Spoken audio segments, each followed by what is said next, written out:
Welcome to my channel AMEG English.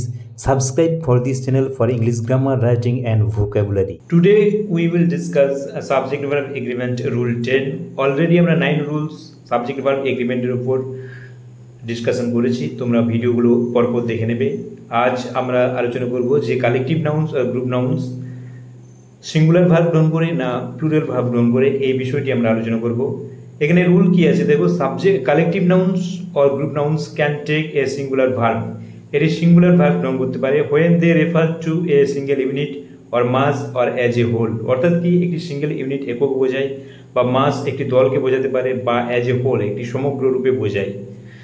এখানে example দেখলে বুঝতে পারবে, the committee has organised a meeting, committee এই মিটিং এর আয়োজন করেছে। এখানে কমিটি দেখো একটি একক রূপে বোঝাচ্ছে এবং এটি সংগঠন বোঝাচ্ছে, দল বোঝাচ্ছে, অ্যাজ এ হোল সমগ্র রূপে।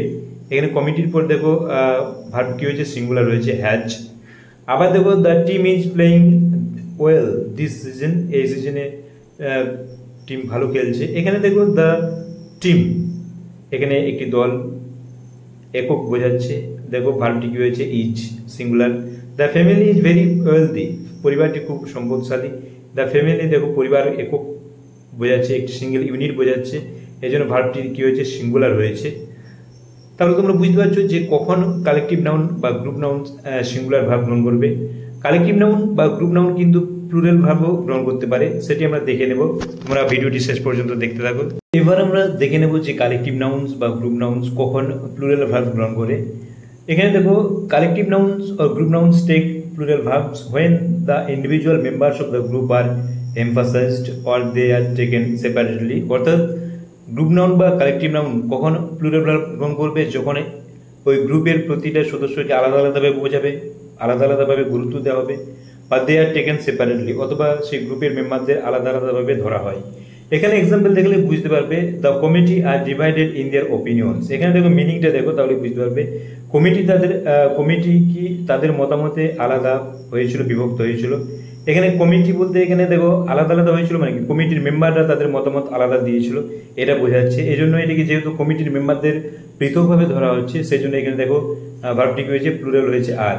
আবার দেখো the team are wearing their new uniforms, অর্থাৎ টিম তাদের কি করছে, নিউ ইউনিফর্ম পরছে। এখানে কিন্তু টিমের প্রতিটি সদস্যের কথা বলা হচ্ছে, কারণ কারা ইউনিফর্ম পরছে, টিমের প্রতিটি মেম্বার, অর্থাৎ এভরি মেম্বার নিউ ইউনিফর্ম পরিধান করছে। আবার দেখো my family live in different houses, আমার পরিবার বিভিন্ন বাড়িতে বসবাস করে, ভিন্ন ভিন্ন বাড়িতে বসবাস করে, মানে কি পরিবারের এখানে সদস্যের কথা বলা হচ্ছে। মাই ফ্যামিলি কিন্তু একক হিসেবে বোঝাচ্ছে না, এই জন্য ভার্বটি কি দেখো কি হয়েছে প্লুরাল হয়েছে লিভ।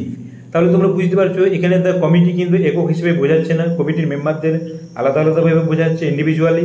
আবার দেখো এখানে দ্য টিমকে একক হিসেবে বোঝাচ্ছে না, এখানে টিমের মেম্বারদের আলাদা আলাদা ইন্ডিভিজুয়ালি বোঝাচ্ছে। আবার মাই ফ্যামিলির এখানে মেম্বারদের আলাদা আলাদাভাবে গুরুত্ব দেওয়া হচ্ছে, বা ইন্ডিভিজুয়ালি এমফাসাইজড করা হচ্ছে। এই জন্য এখানে কি হয়েছে প্লুরাল ভার্ব হচ্ছে।